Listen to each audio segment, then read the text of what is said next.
So a while ago I was at my local craft shop and I saw this folder on the core watercolors, and I had already seen them on the internet, so I knew they had some beautiful muted colors and I really wanted to go and try them out.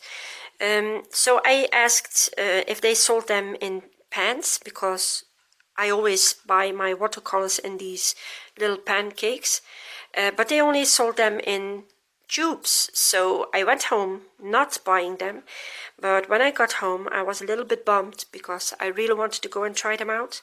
So I decided to send an email to the company asking them if they even considered making them in the cake form, because I have to be honest, the price is it's a watercolor that is artist grade, so not student grade, it's an artist grade watercolor, and I'm not an artist, I'm just a crafter, and I also want to go and buy some beautiful stamps to use with them and all other kind of materials we want to buy. So I really would have loved if they just sold them in the cakes, so the price would be a bit lower. So I asked them in an email if they considered that, but the lady was so kind and she said, look, if you want to try them out, I can go and send you some samples, some samples, so you can go ahead and try them out yourself.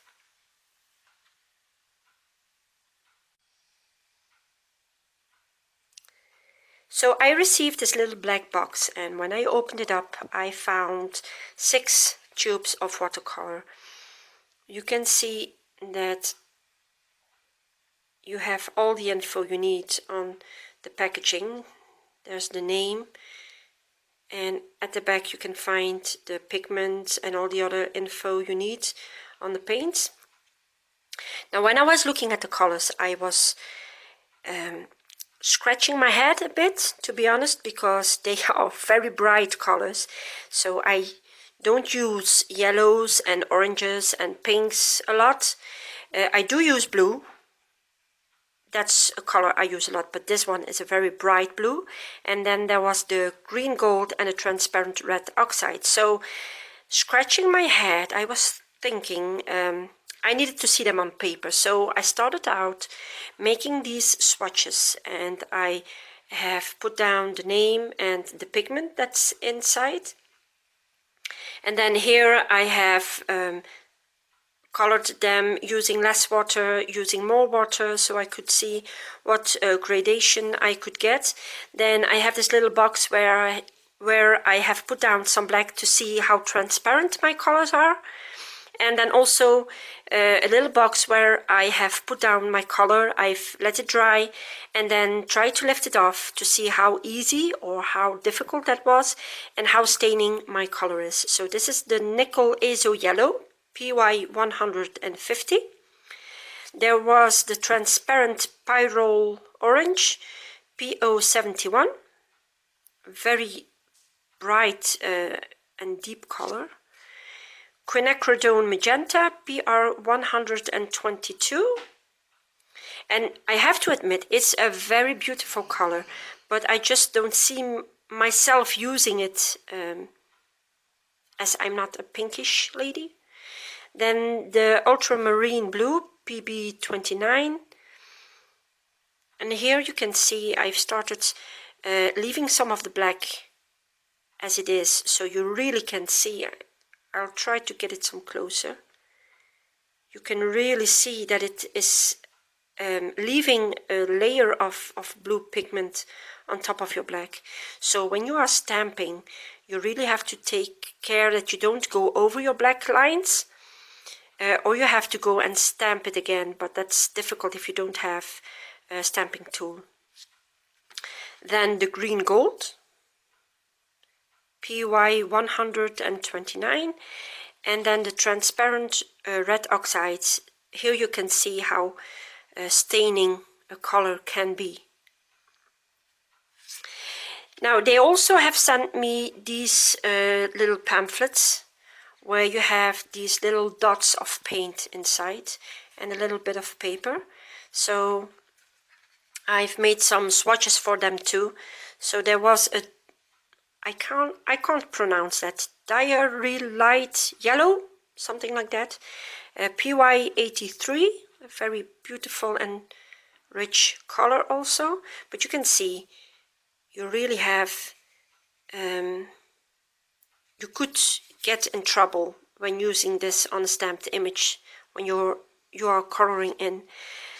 Then there's the cobalt violets, PV49, Viral red medium, BR254. Oh, I'm sorry, BR254, a beautiful red. I love it. I have to say it, it's a beautiful red. Then dioxazine purple, PV23, very staining also. And there was this cobalt teal, BG50. So looking at these swatches, I found out that the colors are beautiful. I have to admit it. It's a beautiful orange, it's a beautiful pink, but I don't see myself using it as it is. I don't use a lot of orange and it's a bit too bright for me when I make something, when I go ahead and create something. So I went ahead and tried to mix up some colors to see where these 6 colors could bring me, what they could give me when mixing up. So what I did is I started out with the ultramarine blue as my base color, and I always went in with a second color to mix new colors. So here you can see my ultramarine blue, and then I went ahead and always put down a bit of the nickel azo yellow, a bit more, to get all these muted. They're not really muted here, but you get new blues, and then eventually you get into the greens until you get back to your nickel azo yellow. And I did this for every color. So of course with the green gold you also have these greens. With the quinacridone magenta you have these beautiful rich purples you can get. And then of course when you use the transparent spiral orange and the blue one, the ultramarine blue, you get the browns, because these are opposites on the color wheel, and you get grays, and you even get grays when you mix in the transparent red oxide. I love, for instance, these colors, so I'm happy that I have this orange at home, so I can go ahead and mix my own browns and my grays. And I went ahead and did the same with the quinacridone magenta, and I mixed in these 4 colors to see where I ended up, and I got some beautiful rich colors, red colors that I really like. So looking at this and looking at the swatches, what do I think about the core watercolors? I have to admit these are vibrant colors. I do love the muted colors more, but they are certainly worth their money. These are artist grade paints, so they're not as cheap as a crafter's paint. You can buy those too if you really want, but I do prefer artist colors, and I will go ahead and buy more of these just because I have experienced they are very easy to work with, they are very vibrant, they are beautiful colors, you get great mixtures, so I don't see why I would not go ahead and buy more of them. Probably not as fast and as something else, but I certainly will go ahead and buy some more. So I went back to my shop to go ahead and buy this Bohemian Green Earth. It's a muted green, and they have used 4 pigments to mix this color up. There's the PBK7, PG7, PR101, and there's also PY42. It's a granulating color, and I went ahead and created something combining it with some of the more vibrant colors. I hope you will enjoy my creation and you will see how easy they are to use. I hope you enjoyed this review. If you did, give it a thumbs up and don't forget to subscribe. Thank you for watching. Bye.